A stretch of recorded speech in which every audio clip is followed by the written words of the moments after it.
고린도전서 10장 20절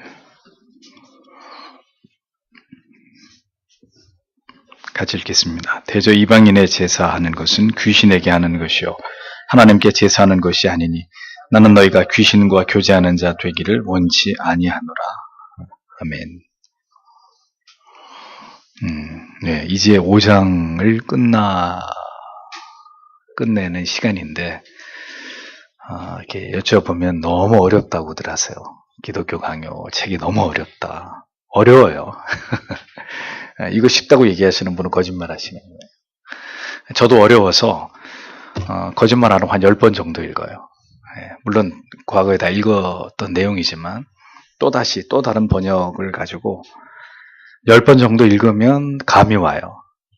그런데도 이제 또 어려운 점은 이런 기독교 고전이 어려운 점은 그냥 어떤 논리만 일목요연하게 쭉 이렇게 풀어나가면 좋은데 그 논리를 강화하기 위해서 여러 가지 다른 이제 또 철학이나 다른 또 사상들을 이렇게 가지고 오죠. 그러면서 논리를 전개해요. 그게 과거에 논리를 풀어가는 한 방식이었기 때문에 그래서 이제 어려워지는 거예요. 그래서 플라톤을 이해해야 되고 뭐 여기 기타 나오는 여러 가지 무슨 뭐 에피쿠로스 학파를 이해해야 되고 여러 가지 이렇게 칼빈이 자기의 논리를 세워가면서 끌고 들어가는 이런 이제 어떤 고대의 어떤 철학이나 사조들 이런 것들을 이제 이해하면서 접근을 하면 더 쉬운데 이제 그러면 정말 어려워지는 거죠. 그래서 세계 3대 칼빈주의자 중에 한 사람은 헤르만 바빙크의 개혁교약이 어렵다고 하는 이유는 그런 식으로 논리를 전개하니까 그 논리를 전개하기 위해서 인용한 그 이론을 이해하지 못하면은 왜 이 이론을 가져와서 이 논리를 뒷받침하는지를 이해하기 어려운 거예요. 그래서 사실 그런 책들이 굉장히 어려워요. 그러니까 그걸 이해하려면은 또 여기서 얘기하는 그것을 찾아서 그 얘기를 여기서 이렇게 인용 내지는 반박한 것이구나, 혹은 지지한 것이구나. 이렇게 하면서 그 지식을 이해하려고 노력해야 되기 때문에 이제 어려운 거죠. 그런 책들이요. 근데 이제 그런 책을 제대로 한번 읽어내면 엄청난 지식이 이렇게 수평적으로 확대되는 것을 또 경험하게 됩니다. 그래서 꼭꼭 씹어서 드셔야 돼요. 그러면 최소한 뭐 인용한 그런 논리까지는 접근하기 어렵더라도 뭘 얘기하려고 칼빈이 지금 이러한 논리를 전개시키고 있구나까지는 그래도 한 5번 정도, 그것도 안 되면 한 정말 10번 정도 이렇게 읽으면 그래도 이렇게 가닥이 잡힙니다. 이런 얘기구나. 그리고 중요한 것은 칼빈의 기독교 강요의 모든 사상 또한 성경에서 나온 것이기 때문에 칼빈이 논리를 전개하면서 인용하는 성경들은 옆에 성경책을 펴놓으시고 찾아서 읽어가시면서 이 말씀을 가지고 칼빈이 지금 이 얘기를 하고 있구나. 이렇게 이해하면서 공부를 해 나가실 필요가 있습니다. 그렇게 하고 또 이제 설교를 들으시면 훨씬 더 도움이 되시겠죠. 오늘은 이 5장 하나님을 아는 지식이 우주의 창조와 그 지속적인 운행에서 분명히 드러남. 마지막으로 11항에서 15항까지를 설명하도록 하겠습니다. 자, 11항의 소 타이틀은 세상에 나타나 있는 하나님에 대한 증거가 사람에게 유익이 없음, 이런 내용입니다. 그러니까 칼빈은 이 5장에서 거듭 하나님께서 자연 만물을 통해서 자신을 계시하셨음에도 불구하고 인간의 마음과 생각이 우매하고 아둔해서 이것을 발견하는 데는 상당한 어려움이 있다. 그것에 있어서 어떤 전적인 무능함을 보인다. 이 부분에 대해서 안타까운 마음을 이렇게 피력합니다. 그 부분을 많이 긴 페이지를 할애해서 이야기하고 있죠. 자연 만물의 모든 이치와 원리를 바라보고 그것을 깨달음으로 하나님을 발견하고자 하는 자들은 칼빈에 의하면 거의 존재하지 않는다고 말합니다. 이런 것들이 지금 결국 칼빈이 이제 이 장이 넘어가면 특별계시로서의 성경을 이야기하기 위해서 조금씩 이런 이제 논리를 흘리고 있는 거예요. 자연 계시를 통해서, 자연 만물을 통해서는 하나님을 추론하고 이해하는데 뭐 거의 대부분의 사람들은 이것에 있어서 전적인 무능함을 드러낸다. 이제 그렇기 때문에 성경이 필요하다. 이제 그 얘기를 하려고 이런 부분들이 계속 이렇게 그의 논리 속에 등장하는 거죠. 종종 하나님께서는 우리에게 하나님의 존재하심을 인지할 수 있도록 우리를 안내하시고 지도하시지만 어리석은 인생들은 하나님을 올바로 인식하거나 이해하지 못하고 순수한 진리를 부패시킨다고 말하면서 하나님을 하나님으로 올바로 인식하지 못함으로 인해서 결국 허망하고 헛된 것에 집착하게 되는 신앙의 오류를 범하게 된다. 이 부분을 칼빈이 지적을 합니다. 그래서 이런 부분은 평범한 사람들보다도 뛰어난 지식을 가진 소위 철학자들이라 할지라도 하나님이 어떤 분인지를 또 하나님을 자세하게 풀어서 이해시킨 성경에 대해서 무지하다면 하나님을 어리석게 인식하고 오해하게 된다는 이런 이제 논리를 이야기하면서 플라톤의 예를 들고 있죠. 그러니까 얼마나 많은 철학자들이 그들의 헛된 사유로 어떤 무신론, 유물사관, 허무주의 이런 사조들을 발전시켰는지를 잘 생각해 보십시오. 그들의 어떤 잘못된 그들의 어떤 사유의 결과물들이 그렇게 궤변들을 만들어내고 그러나 그 면면들을 잘 살펴보면 다 성경을 부정하고 신의 존재를 부정하는 이런 것들이 물론 이제 유실론적인 그런 어떤 철학의 사조도 있습니다만 대부분이 무신론적이고 이렇게 허무와 성경이 말하지 않은 그 반대편에서의 어떤 나름대로의 논리를 펼쳐나가는 것을 볼 수 있다는 겁니다. 하나님께서 인간들에게 주신 계시를 통해서 먼저는 충분히 하나님에 관해서 알고 그 하나님의 자기 계시에 기반해서 하나님을 경외하기를 원하시는 분이라는 것 우리가 굉장히 중요하게 생각해야 합니다. 그러니까 막 믿으면 안 되는 거예요. 쉽게 설명드리면 내 방식대로 막 그냥 이분이 하나님이라고 이것이 하나님의 은혜라고 그렇게 고집하면서 내 방식으로 내 경험에 근거해서 주관적으로 그렇게 하나님께 접근해 들어가는 것은 성경이 허락하는 것이 아니라는 거죠. 충분히 계시를 기반해서 하나님에 관해서 알고 그 알의 지식을 바탕으로 하나님을 경외해야 된다. 이 부분을 굉장히 칼빈이 계속 강조를 합니다. 그래서 하나님께서는 먼저 자연 만물과 그 가운데 있는 원리와 법칙을 통해서 하나님을 알도록 하셨지만 인간은 이러한 것들을 통해서 하나님을 알기를 거부했다고 얘기합니다. 하나님께서 인간 개인이나 혹은 인류의 역사 속에서 분명히 비상한 방법으로 개입하셔서 하나님의 섭리와 통치를 드러내셨습니다. 역사의 흥망성쇠를 주관하시는 분이 누굽니까? 하나님이시란 말이죠. 분명하게 하나님께서는 그 같은 일들을 인류의 역사 속에서 이루어 오셨음에도 불구하고 인류의 역사 속에서 하나님이 행하신 모든 일들을 깨닫지 못하고 있고 그것을 부인하고 있다는 겁니다. 중세의 타락시대 가운데서 하나님께서는 종교개혁을 일으키심으로 진리를 바로 세우시고 교회를 회복시키셨습니다. 또 르네상스를 통해서 인간의 이성을 깨어나게 하셔서 결국 계급사회를 붕괴시키고 노예제도를 해방시키고 철학을 비롯한 과학, 경제, 사회, 교육, 문화, 예술 인간의 모든 삶의 분야들을 발전시키고 향상시키시는 이런 일들을 인간은 인간이 했다고 고집을 하지만 하나님의 관점에서는 하나님이 인류의 역사 속에서 그렇게 자기 자신이 그런 일들을 행하신 것입니다. 하나님은 지금도 온 세계에 복음이 전해지도록 역사하고 계시죠. 역사 속에서 하나님께서는 이렇게 분명하게 개입하시고 인류의 삶 속에서 간섭하신 증거들을 남겨놓았음에도 불구하고 인간들은 그것이 하나님의 역사와 통치라는 사실을 부정하고 이 모든 것은 자연의 운명이라고 치부한다는 거죠. 진화론적인 결과물들이라고만 인간은 그렇게 바라보려고 한다는 겁니다. 결국은 하나님을 알 수 있는 모든 유익을 역사 속에서 전혀 얻지 못하고 있는 것이 타락한 인간들의 모습이다. 칼빈은 그 이야기를 합니다. 그러면서 12장으로 넘어가서 하나님을 아는 지식을 가로막는 인간의 미신과 철학. 자, 이 부분에서 이런 얘기를 하죠. 개인과 민족과 나라는 한결같이 어리석고 미련해서 모두가 각자 그들이 만들어낸 허구 속에서 우상을 만들어냈다. 이렇게 얘기합니다. 인간의 경솔함, 또 변덕스러움, 또 그 무지의 어떤 어두움이 결합해서 우상과 환영들을 만들어 그런 것들을 섬기고 있는 오류들을 범하고 있는 것이 인류이다. 이렇게 얘기합니다. 하나님을 자신들의 임의대로 만들고 고안해서 수많은 신들을 창조해서 그것들을 섬겨온 것이 인류가 저질러온 가장 큰 죄악들이라는 거죠. 성경을 보면 구약도 그렇고 신약도 그렇고 언제나 하나님보다는 우리 인간의 삶의 풍요와 번영을 주는 인간이 만들어내는 신들을 우상으로 숭배하는 그런 모습들이 성경에 훨씬 더 많이 나오잖아요. 이스라엘 백성들이 하나님만을 신앙한 것이 아니라 결코 짧지 않은 세월 속에서 이방인들의 우상을 받아들이고 그것을 숭배했던, 그래서 하나님의 징계를 받고 또다시 긴 회복의 시간을 거치는 이런 스토리들이 성경 속에 분명히 등장하고 있지 않습니까? 인간의 철학과 예술과 학문이 바로 하나님이 아닌 다른 대상을 숭배하는 수단으로 그렇게 사용되어져 온 것이다. 칼빈은 그렇게 밝힙니다. 그래서 칼빈의 이 기독교 강의 한 부분을 직접 인용을 하면 굉장히 중요한 부분이죠. 죽을 수밖에 없는 인간이 창안해낸 것 치고 종교를 기본적으로 부패하지 않게 한 것은 하나도 없다. 칼빈의 얘기입니다. 인간이 자기 머릿속에서 이게 하나님이다, 이게 우리가 믿을 만한 신이다 라고 만들어낸 것 치고 하나님이 보실 때 기본적으로 그것이 설령 하나님이라 할지라도 부패하지 않은 것은 하나도 없다.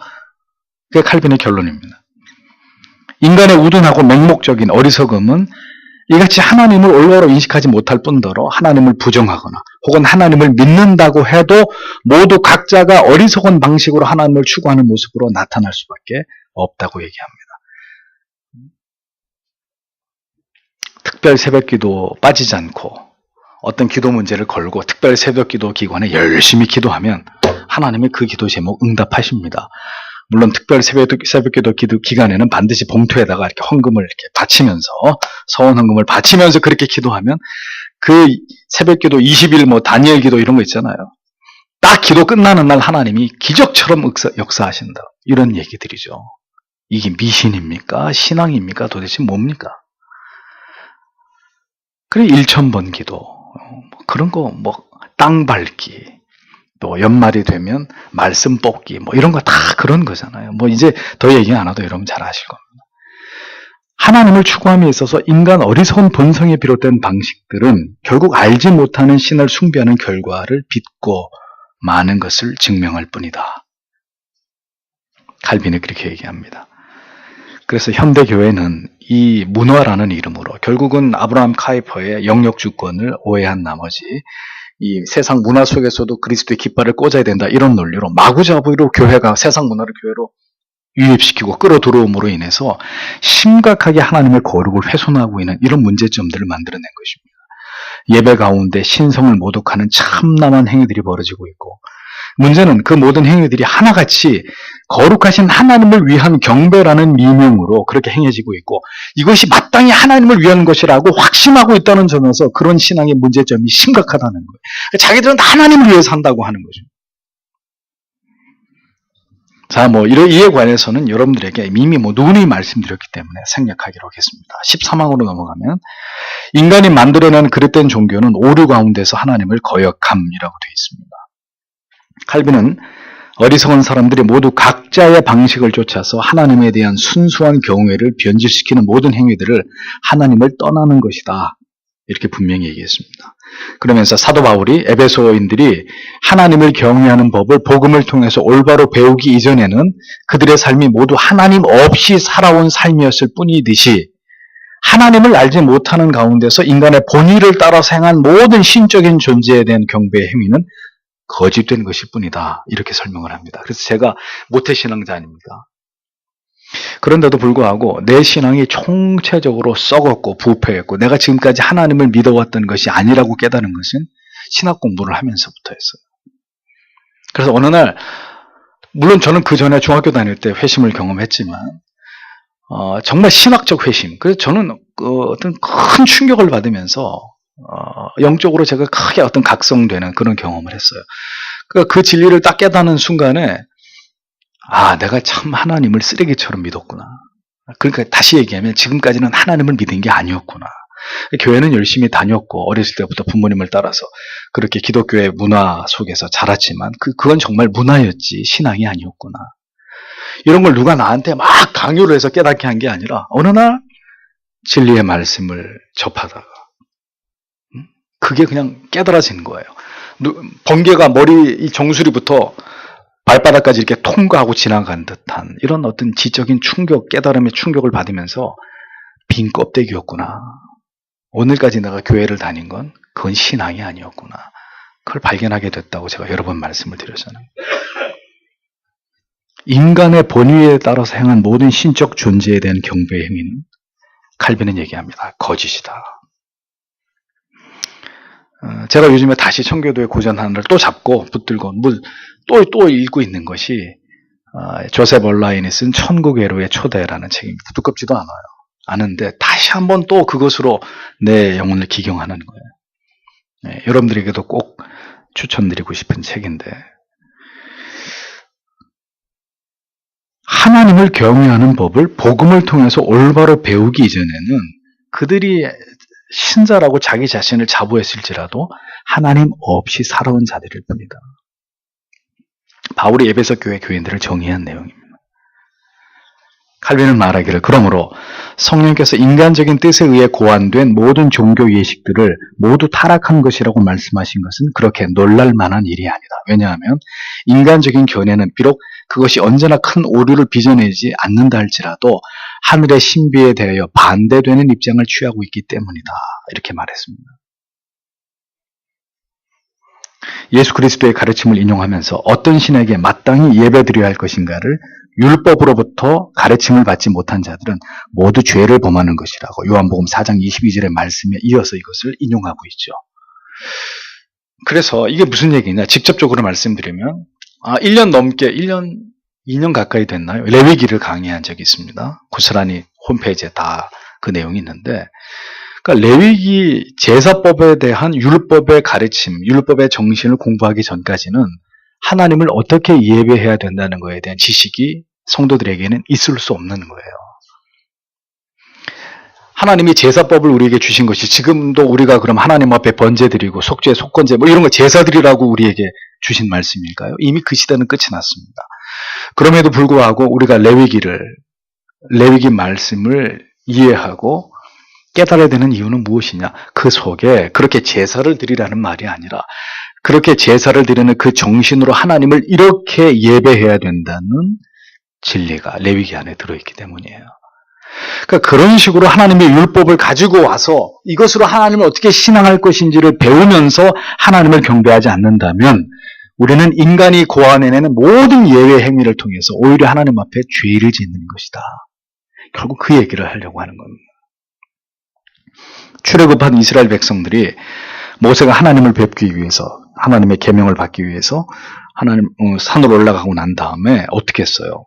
그 틈을 타서 금송아지 모양으로 하나님의 형상을 만들어 놓고 그들이 이집트의 노예로 있는 동안 이집트 사람들에게 보고 배운 춤을 추면서 금송아지로 둔갑된 하나님을 경배했죠. 그들은 그렇게 알지 못하는 하나님, 칼빈이 여러 번 얘기합니다. 알지 못하는 신, 자기들이 지금 경배하고 있는 신이 누군지 자기들은 하나님이라고 믿는데 그러나 절대로 하나님이 아닌 그 하나님을 경배했다는 겁니다. 어떻게 됐습니까? 땅에 갈라지고 그 사람들을 다 삼켜버렸잖아요. 하나님이 다 죽여버렸어요. 참 억울하지 않아요? 그 사람들 입장에서는. 왜? 아니 하나님을 금송아지 모양으로 만들어 놓고 우리가 그 하나님 앞에 박수를 치면서 춤을 추면서 경배를 했으면은, 아니 하나님이 최소한 고맙다고, 잘했다고 칭찬을 해주실 문제지. 그런데 하나님이 그들을 다 죽여버렸단 말입니다. 하나님에 대한 무지 속에서 인간이 행하는 모든 경배의 행위는 곧 하나님을 향한 죄일 뿐이다. 예.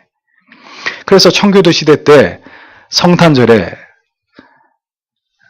선물 주고받고 성탄절을 뭔가 그런 인간적인 유희, 인간적인 즐거움을 맛보는 날로 여기면서 성탄절 자체를 지키는 것 자체도 거부했지만 그렇게 하는 성도들에게 교회가 벌금을 부여했습니다. 그리고 나름대로 어떤 방식으로든 치리를 했습니다. 왜 그랬냔 말이죠. 아니 예수님이 탄생한 날을 의미 있게 지키겠다는데 왜 그런 것까지도 다 규제하고 금했냐는 거죠. 다 좋은 뜻으로 하는 건데, 거듭 말씀드리지만 그것이 전혀 하나님을 위한 것이 아니라는, 하나님을 향한 경배가 될 수 없다는 겁니다. 계시에 의한 것이 아닌 타락한 인간의 발상과 상상력에 의한 모든 하나님에 대한 인식과 경배는 모두 다 죄다. 여러분들이 분명히 이제 칼빈의 기독교 강요를 설명하고 하니까 그동안에 제가 이런 말씀들을 여러분들에게 드렸던 말씀의 근거를 여러분들이 이제 이해하시게 되는 거예요. 그러니까 그런 논리가 제 얘기가 아니었다는 거예요. 이미 칼빈과 그 시대에 하나님을 경외했던 사람들은 다 이런 생각들을 가지고 하나님을 신앙했다는 것을 이제 여러분들이 아시게 될 겁니다. 어떤 가르침도 예배와 찬양과 그리고 모든 주의 이름을 향하는 사역과 헌신과 충성도, 그것이 인간에 의해서 고안된, 인간에 의해서 창조된 것이라면 그것은 결코 하나님과 무관한 우상과 미신일 따름이다 라는 사실을 기억하셔야 합니다.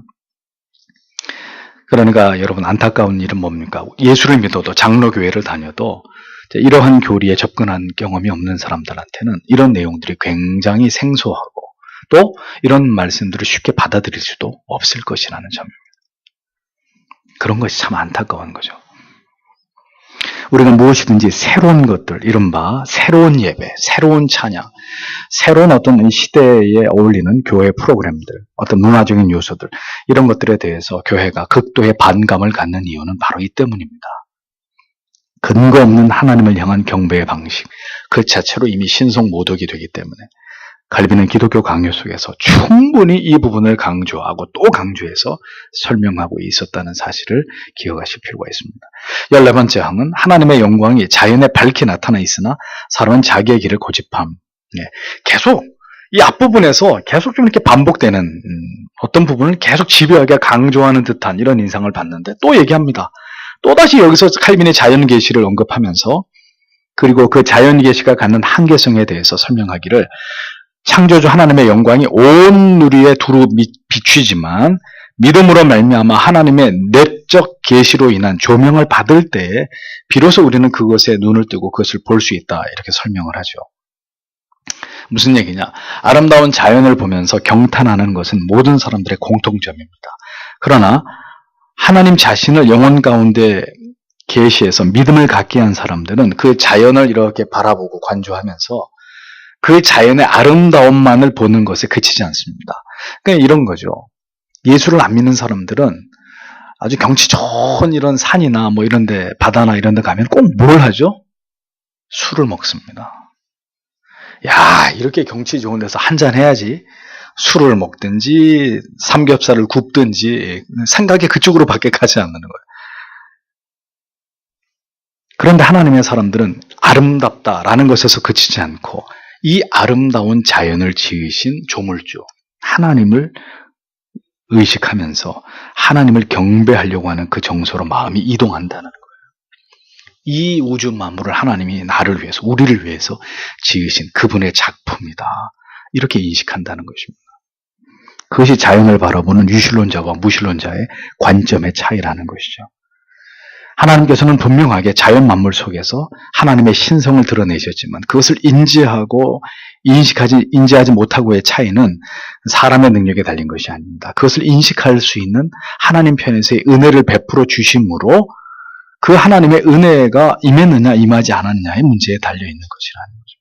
사도행전 14장의 말씀은 하나님께서 분명히 지나간 세대 속에서도 자연 만물을 통해서 그리고 사람들을 섭리하고 통치하심으로 하나님이 인간을 만족해 하셨다라는 말씀을 기록해 놓고 있습니다. 이렇게 인간들이 하나님을 인식할 수 없었노라고 핑계하지 못하도록 하나님께서는 자신을 증거하시고 인간으로 하여금 하나님을 인식할 수 있는 자비를 베풀어 주셨다는 거예요. 그럼에도 불구하고 인간은 끊임없이 그 하나님을 외면하고 부정하면서 자기의 길을 고집한 것이다 라고 칼빈은 설명을 합니다. 그러면서 칼빈은 계속해서 이 장에서 자연계시를 통해 드러내신 하나님 자신의 위대함을 이야기하면서 반대로 그렇게 하나님을 드러내셨어도 어리석은 인간들은 자연계시 속에서 이것을 통해서 하나님을 온전히 인식하고 이해하기를 거부했다는 점을 계속 설명합니다. 또 하나님을 인식했다 하더라도 그것은 하나님의 계시를 통한 인식이 아니었기 때문에 거짓되고 가증한 방법으로 하나님을 임의대로 경배하는 오류들을 범하여 왔다라는 점을 계속해서 이야기합니다. 이것이 자연계시를 통해서 하나님을 올바로 인식할 수 없고 따라서 정확한 계시가 아니고서는 하나님을 올바로 예배할 수도 없는 인간의 한계라는 점을 칼빈은 분명하게 여기서 증명하고 있는 거죠. 하나님께서 영혼 가운데 찾아오시고 그에게 계시의 빛을 통해서 믿음을 주시지 않는 한 인간은 결코 하나님을 인식할 수 없고 하나님의 위대하심을 발견할 수 없는 존재들입니다. 또한 하나님에 대한 그릇된 지식으로 신앙이 아닌 미신적인 요소들로 하나님을 망령되게 하는 것 또한 하나님을 인식하지 못하는 것과 버금가는 죄악이라는 점을 칼빈은 강조하고 있습니다. 그렇기 때문에 성도 여러분, 교회를 다니시면서 우리가 가장 중요하게 여겨야 되는 것이 무엇일까요? 직분을 받고 봉사와 헌신과 충성을 다하는 것일까요? 성도 간의 끈끈한 유대와 친목을 도모하는 것일까요? 교회가 여러 어떤 사회적인 봉사와 현실에 참여하는 일들일까요? 이러한 일들이 경우에 따라서는 필요하지 않은 것은 아닙니다. 그러나 그보다 신앙을 갖게 된 이후로 제일 시급한 과제로 우리가 여겨야 되는 것은 뭐겠습니까? 이 성경을 통해서, 그리고 성경에서 나온 교리의 진술을 통해서 하나님에 관해서 올바르게 배우는 것입니다. 그래서 하나님을 정확하게 알아가는 것입니다. 그래서 어떻게 하나님을 섬기고 어떻게 하나님을 예배하고 하나님의 뜻을 어떻게 쫓아서 살아갈 것인지를 먼저 하나하나 배우고 그것을 깨달아가는 것이 신앙에서는 가장 최우선이 되어야 되는 과제다라는 거죠. 그 지식이 먼저 쌓이고 그 깨달음을 통해서 이제 조심스럽게 어떻게 하나님을 섬길 것인지를, 어떻게 주의 일을, 사명을, 헌신과 충성을 할지를 생각해 나아가야 되는 것이 순서라는 거예요. 나뭇잎이 쌓이면 곧바로 비료가 되나요? 아니죠. 울창한 숲에 그렇게 아름드리 고목이 자라기까지는 많은 낙엽들이 쌓이고 퇴적이 되고 그것이 부패하면서 결국은 그것이 그러한 큰 숲을 이룰 수 있는 그 자양분이 되는 거 아닙니까? 퇴적이 되고 또 쌓이고 그 위에 또 쌓이고 또 쌓이고, 에?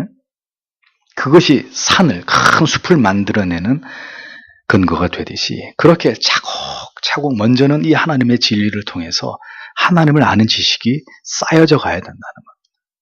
오늘날 가장 큰 오류는 신자가 되었지만 하나님이 어떤 분이신지를 체계적으로 가르치지도 않고 하나님을 믿으라고 해서 어떻게 하나님을 예배해야 하는지조차도 모르고, 그런데 예배는 강요하고 어떻게 교회를 위해서 헌신하는 것이 바람직한 것인지를 가르치지도 않고 직분을 주고 충성을 강요하는 이런 모순들이 일어나고 있다는 겁니다.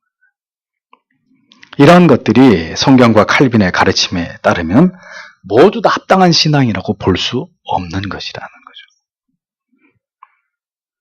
15번째로 하나님을 인정하지 않는 사람의 처신은 변명의 여지가 없음, 이렇게 되어 있습니다. 자, 하나님을 올바로 알아갈 수 있는 능력이 우리에게 결여되어 있다고 하더라도 우리는 이것을 변명할 수 없다고 칼빈은 말합니다. 왜냐하면 더 하나님을 알고 하나님을 바르게 섬기고자 하지 않는 이 무능력은 우리의 의지의 박약과 어리석음에서 비롯되는 것이기 때문이라는 거죠. 여러분들이 이 기도 제목을 이렇게 내라고 하시면 그 기도 제목의 상당 부분은 어떤 기도 제목이냐면 성경을 열심히 읽을 수 있도록 기도해 주세요, 이런 거예요. 열심히 기도할 수 있게 해주세요. 열심히 전도할 수 있게 해주세요. 이런 기도 제목들이에요. 그러니까 그게 무슨 얘기냐면은 열심히 성경을 보고 싶고 기도도 하고 싶은데 그렇게 안 된다는 거잖아요, 내 자신이. 그런데 그런 핑계와 변명은 하나님 앞에서 절대로 인정될 수 없다는 겁니다. 왜? 그건 자기 기만이라는 거예요. 잠이 쏟아지는데도 게임을 좋아하는 사람은 잠을 뒤로 물리고 게임을 하죠. 예, 저 PC방 같은 데 가면 옆에 이렇게 컵라면, 그 다음에 짜장면 시켜놓은 거, 뭐 이렇게 빵 쪼가리 이렇게 주변에 이렇게 있어요. 그게 무슨 얘기예요? 아침, 점심, 저녁을 컵라면, 짜장면, 빵으로 때우면서 하루 종일 거기에 앉아서 게임을 했다는 얘기잖아요. 그러다 죽기도 해요. 예, 피가 이렇게 피가 잘 흐르지 않고 뭐가 생긴다 그러죠? 그 혈관이 막히는 거. 예, 그래서 죽기도 하잖아요. 꼼짝없이 몇 시간 동안 그렇게 게임만 하다가. 그러니까 자기가 좋아하는 것은 어떤 환경에서도 그걸 물리치고 그걸 하려고 하는 게 사람이란 말이에요. 그런데 성경은 성경 읽는 건 그게 안 된다. 기도하는 건 그게 잘 안 된다. 그게 하나님 앞에 변명과 핑계가 될 수 있다고 생각합니까? 그럼 그 사람이 하나님의 사람이 아니라는 얘기예요, 그러면.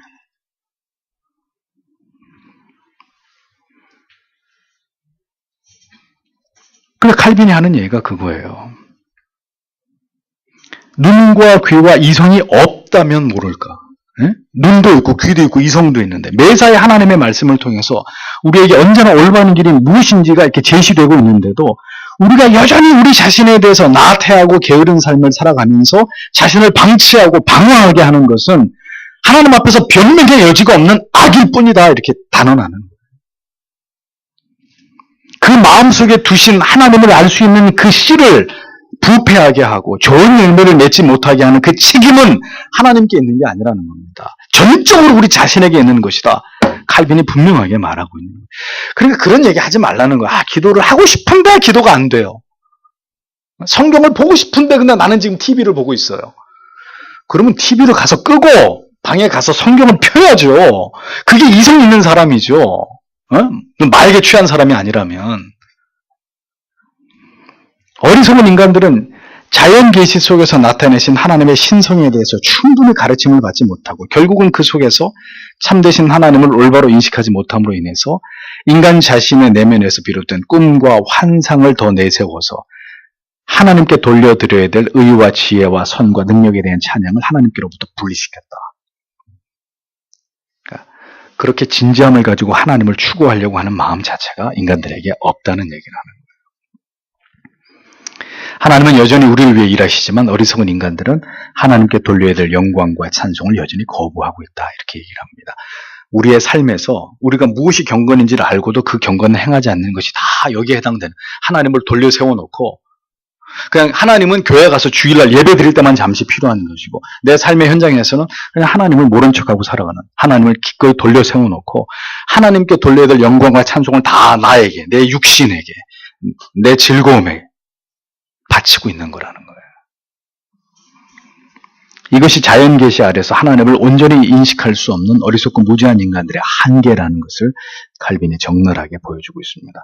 결국 하나님을 인간에게 계시하시는 방식에 있어서 이제 특별 계시로서의 성경이 왜 필요할 수밖에 없었는지에 대해서 이렇게 길게 설명을 한 칼빈은 이제 바로 다음 장에서 6장에서 하나님께서 왜 우리에게 성경을 주셨고 그 성경의 기능과 역할이 무엇인지 6장, 7장, 8장 쭉 이제 그걸 분석하면서 설명해 나가고 있습니다. 우리가 기억해야 될 교훈은 자연을 통해서 하나님을 인식할 때 그것은 철저하게 한계가 있고 또다시 인간은 자신의 어리석은 상상력을 동원해서 하나님을 제 멋대로 신앙하려고 하는 오류를 범할 수밖에 없듯이 신앙에 분명한 하나님의 말씀이나 교리에 정초하지 못하고 어떤 감각적인 현상이나 체험에 치우치게 되면 결국 자연계시 속에서 하나님을 올바로 인식하지 못하던 인간들의 그 자기 방식으로 하나님을 예배하려고 하는 이것이 모든 시대마다 이것이 병이 돋듯이 우리 안에서 다시 이렇게 재현될 수 있다는 거예요. 감각에 의존한 신앙의 오류들은 분명히 시대마다 재현되고 그래서 또다시 신앙의 오류로 빠뜨리는 이런 문제들이 일어날 수 있다는 점을 칼빈이 분명히 명시하고 있는 겁니다. 그래서 저는 여러분들에게 이런 말씀을 드리고 싶습니다. 여러분이 하나님에 대해서 모르신다면 어떠한 신앙의 열심에 대해서도 즉시 멈추시기를 바랍니다. 이런 얘기를 쉽게 하지 않아요, 목회자들은. 왜냐하면 그런 거 저런 거 다 몰라도 그냥 목사가 시키는 대로 바치라면 열심히 바치고 헌신하라면 열심히 헌신하고 시키는 대로만 열심히 하는 로봇 같은 그런 신자들이 되기를 원하거든요.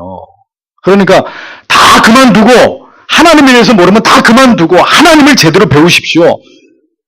이런 얘기를 그렇게 쉽게 할 수 있는 얘기들이 아니에요, 목회자들에게. 그러니까 그건 무슨 얘기입니까? 성도들을 다 기만하고 있다는 얘기예요. 하나님에 대해서 몰라도 돼. 그냥 내가 목사가 얘기해 주는 것만 잘 듣고 하라는 대로 하면 됩니다. 영적으로 다 까마귀를 만들어버리고 그리고 이제 사람이 좌지우지하고 사람을 지배하려고 하는 이제 이런 타락이 일어나는 거죠, 교회 안에서. 그래서 여러분들에게 분명히 말씀드려요. 하나님에 대해서 모르시면 어떤 신앙에 대해서도 열심을 내지 마세요. 왜? 열심을 내면 낼수록 죄가 되니까. 그리고 무엇인가를 하나님을 향해서 하려고 하지 마시고 조용히 그리고 열심을 다해서 먼저 하나님을 알아가고 배워가는 일에 집중하시라는 겁니다. 그것이 충분히 됐을 때 숲속에 퇴적된 그 영양분이 가득 땅 속에 이렇게 퇴적되면 그러면 그 위에서 모든 그 숲을 아름답게 장식하는 나무들이 쑥쑥 아름답게 자랄 수 있듯이 헌신과 충성의 열매는 그 하나님을 아는 깊은 지식 속에서 우리의 영혼에 깊이 그 하나님의 말씀의 감화를 받고 깊은 깨달음을 얻고 은혜를 받은 사람에게서 나타나는 거예요. 하나님이 그걸 받으시는 거예요. 채 익지도 않은 열매를 막 강제로 익혀가지고 그걸 상품으로 만들어서 내놓는 것, 옳지 않은 것이죠. 그런 식이 돼서는 안 된다는 거예요. 주를 위한 헌신과 모든 봉사들이. 하나님을 올바로 알지 않은 채로 무엇인가에 열심을 내면낼수록 그것은 하나님 앞에서 더욱 망령된 죄가 되기 마련입니다. 그러니 알미니안 신앙을 부르짖는 교회에서는 이제 이런 얘기들은 절대 할 수 없는 거예요. 뭐든지 앞에 나와서 뭐 춤도 추고 CCM도 부르고 드럼도 두드리고 온갖 사람들 즐겁게 하고 재밌게 하는 것에 열심히 사람들을 세워가지고 그리고 잘한다고 박수 쳐주고 공치사 해주고 그러면 교회는 잘 돌아가요. 사람들은 그것이 신앙인 줄 알고 그것이 하나님을 향한 봉사인 줄 알고 신바람 나게 열심히 그런 일들을 즐겁게 할 수 있어요. 근데 그게 다 뭐라고요? 다 하나님을 망령되게 하는 죄가 된다는 겁니다. 우리는 칼빈의 가르침 속에서 이 깨달음을 다시 마음에 깊이 새겨야 할 줄 압니다. 이렇게 해서 이걸 정리를 하면서 이제 칼빈은 그렇기 때문에 우리가 하나님의 말씀을 붙들고 이 말씀을 통해서 하나님을 알아갑시다 라는 얘기를 이제 그 다음 장부터 시작을 하고 있는 것입니다. 기도하겠습니다.